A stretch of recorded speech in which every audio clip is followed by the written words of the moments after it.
Hello everyone, welcome to the Space Monkey X Audio Workshop. This is your host, Rob Lamley. I refer to the Audio Workshop as my podcast playground.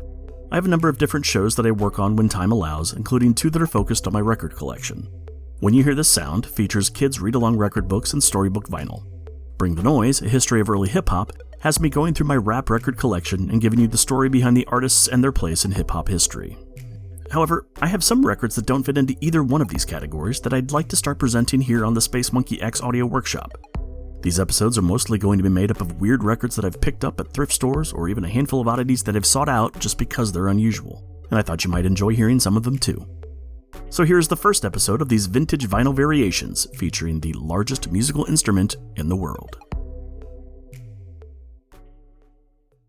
Just outside of Luray, Virginia, you'll find the Luray Caverns, the largest series of caves on the East Coast. First discovered in 1878, the caverns have since become a tourist attraction, complete with electric lighting and paved pathways that lead visitors through about 1.5 miles of some of the most spectacular underground rock formations in the country.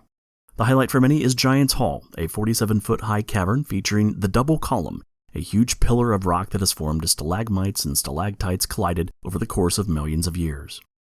The caverns are also home to beautiful translucent calcite drapery formations and the mystical Dream Lake, a lake that is so crystal clear and perfectly still that it reflects the surrounding formations like a mirror. But the wonders of Luray Caverns aren't all made by Mother Nature. Leland W. Sprinkle of Springfield, Virginia, has left his mark as well with his great Stalacpipe organ. Almost since the cave's discovery, the musical attributes of some of the rock formations have been a well-known fact.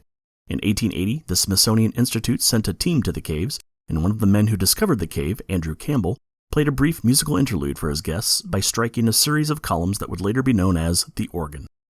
For decades, tour guides would often thump out a small tune on the organ, which is where mathematician and electrical science whiz Leland Sprinkle got the idea for a real organ that could actually play the stalactites hanging from the ceiling. Sprinkle first conceived and submitted his plan to the cave owners in 1954, and then spent the next 3 years tapping on stalactites over a 3.5-acre area to find ones that resonated naturally with the appropriate tones. He could only find 2 that were in tune, so he began grinding off the ends of 35 more stalactites to make them play the proper notes in the scale. He then bolted small solenoids with rubber mallets to the stalactites and used over 5 miles of electrical wiring to connect the solenoids to a specially designed organ in the cathedral cave room. Whenever a key on the organ was pressed, the corresponding mallet would strike against the stalactite to play the note. For the next 30 years, it wasn't unusual for Sprinkle to play the Stalacpipe organ for tourists as they passed through the caverns, with the notes resonating through the 64-acre complex.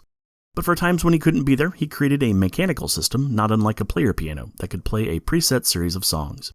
Naturally, guests could also buy a vinyl record of Sprinkle playing old favorites on the organ in the Luray Caverns gift shop. I happen to have one of those records and I wanted to play it for you today. Over the years, there have been a handful of different records, cassettes, and even a compilation CD that featured different standards and hymns.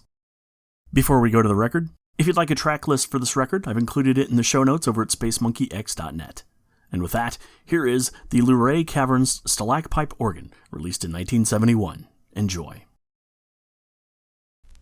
We are standing in the center of a natural cathedral, deep in the beautiful caverns of Luray, Virginia. All about us we see long, slender rocks called stalactites, which hang like stone icicles from the vaulted ceiling. Many of these ancient stalactites, when gently tapped, release tones of indescribable clarity and mystic beauty. With infinite care and precision, these age-old rocks of jewel-like hardness have been ground and polished to concert pitch, and when played from this large organ console, form a majestic symphony of stalactites, which completely surrounds us. As an interesting bonus, nature has provided for us a delicate percussion section, occasional drops of water, which can be heard as a soft pat, an intriguing ping, or a scintillating ripple. But let these rocks, these sentinels of the past, speak for themselves. Listen to the music of the ages.